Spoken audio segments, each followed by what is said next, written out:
জীবনে প্রেম একটাই করেছি, সিরিয়াস প্রেম একটাই করেছি। বাল্যকালে কি প্রেম হয়েছিল? বাল্যকালে প্রেম করিনি আসলে, মানে অনেক মানুষজন প্রপোজাল দিয়েছিল, বাট প্রেম জীবনে একটাই হয়েছে। চিন্তাই করতে চাই না, একটা প্রেম করে যে প্যারা খেয়েছি তাতে আর জীবনে মনে হচ্ছে না যে ওই দিকে আর যাব। তাদের উদ্দেশ্যে বলতে চাই, ভাই সিরিয়াসলি প্রেম করেন না, বিয়ে শাদী করে ফেলেন একেবারে ডাইরেক্টলি, যাকে পছন্দ হয় তাকে বিয়ে শাদী করে ঘর সংসার করেন, ওটাতেই শান্তি। প্রেম করবেন, ধোকা খাবেন, ছ্যাঁকা খাবেন, এইগুলো করে আর জীবনটা নষ্ট করার কোনো কিছু নাই, উপায় নেই। কারণ আমি যখন প্রেম করেছি আমাকে এমন ভাবে কনভিন্স করা হয়েছে যে মনে হচ্ছে যে আমার জন্য তারা মারাই যাচ্ছে, এবং আহ, আমাকে ছাড়া তার জীবনে কিছুই নাই, অন্ধকার। কিন্তু এমন ভাবে ধোকাটা খেয়েছি যে বিশ্বাস করতে পারি না নিজেকে। আমিও কান্নাকাটি করি, কান্নাকাটি করিনি তো, প্রেম করলে কান্নাকাটি করতে হবে? হাত কাটা, এটা তো প্রেমের মধ্যে আছে। এগুলো প্রেমের মধ্যে পড়ে না তো, হাত কাটা, এগুলো হাত এগুলো বলা যাবে না, এগুলো সিক্রেট। না, যেই সিক্রেট মানুষ জানে না যে আপনি প্রিন্স মামুনও কি আপনার জন্য কখনো হাত কাটছে? না না না না, কখনো করে কিংবা কখনো ঘুমের ওষুধ না।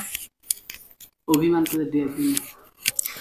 না, ও আমার জন্য কখনো এগুলো করেনি। ও ভালো প্রেমিক ছিল। প্রেমের সংজ্ঞাটা নিচ্ছেন আপনি মতে? প্রেমের সংজ্ঞা হচ্ছে যে যেই মানুষটাকে দেখলে আপনি খুব বা যে মানুষটার কথা শুনলে, যে মানুষটার কথা মনে পড়লে আপনি মন থেকে খুব হ্যাপি হয়ে যাবেন।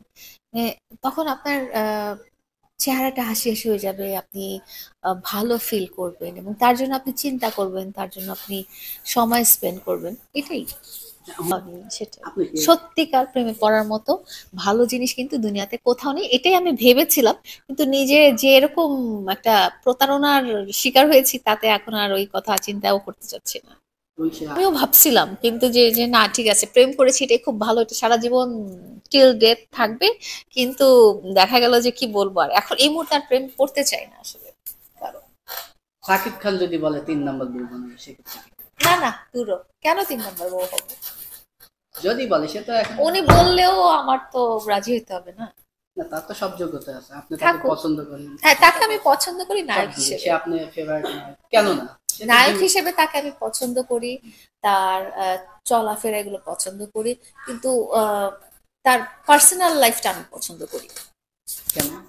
তার পার্সোনাল লাইফে এমন কিছু ঘটনা আছে যেগুলো আমার পছন্দনীয় না, যেটা প্রিন্স মামুন কপি করেছে, তো ওইটা আমার ভালো লাগে না, এটা আমার জীবনে খুব নেগেটিভ ইম্প্যাক্ট। আচ্ছা, এই যে প্রিন্স, বছর হলিডে স্পেন্ড করতে দেশের বাইরে যাই, তো এবারও গিয়েছিলাম। তো এবার একা গিয়েছিলাম কারণ আমার যিনি সঙ্গী হিসেবে যাওয়ার কথা ছিল তিনি আসলে ছিলেন না, তো আমাকে একাই যেতে হয়েছে। আর যাই হোক, একা যেও আমার খারাপ লাগেনি, একা যেও আমার খুব ভালো হলিডে স্পেন্ড হয়েছে। আমি খুব আনন্দদায়ক সময় কাটিয়েছি, ভালো লেগেছে।